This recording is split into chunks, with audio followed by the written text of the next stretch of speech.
I'm here with the girls basketball coach, and the first question is, going 1-1 last week, how do you feel your girls played? I think we had Davenport University come into our gym and ranked 5th in the country. We would wish we would have played a little bit better, but we did have some stretches where we played really well. I think we went into halftime just down 10 with them shooting the ball outstanding. I think their coach said they hadn't shot that well, whether that was our defense or them just getting lucky and being hot at that particular night. But they made something like 17 threes, and some of them we were there. It was decent defense. We had a hand in the face and they pulled it. Okay. What were some positive and negative things that occurred last week? Positive, negatives. Obviously, negative is us losing the game.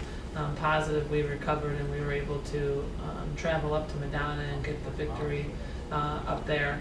I think from the game on Wednesday, positive would be that we realized we could play with a top team in the country. We just got to play for 40 minutes with them. Okay. Name some key players last week. Again, I think we really are a team by committee. If you look at the stats again, I thought Nikki Hughes came in. Obviously, I think she had a double-double at Madonna, and we finally got the ball inside to her. Had some good rebounds. I think Raina Chambers always gives us a spark. Mika Nicholson's ability to run our team has been phenomenal, and I don't think sometimes she gets enough credit for that. And I just think we've really plugged away. Everybody played tough. Kendall Acho to our post players.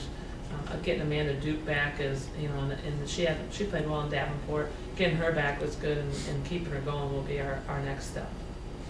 Okay, coming off a loss at Davenport and then going in the half tied with Madonna 26-all, what was said or happened to have a big half to beat Madonna? Well, Corey, I don't know if you saw it, but we were actually up, I don't know, maybe 8, and we lost it. We lost that lead, and on the road going in and changing momentum, we were a little nervous. We felt like we controlled the game for 18 minutes, if not 16 minutes of that half, and then just some focus across the board with the whole team.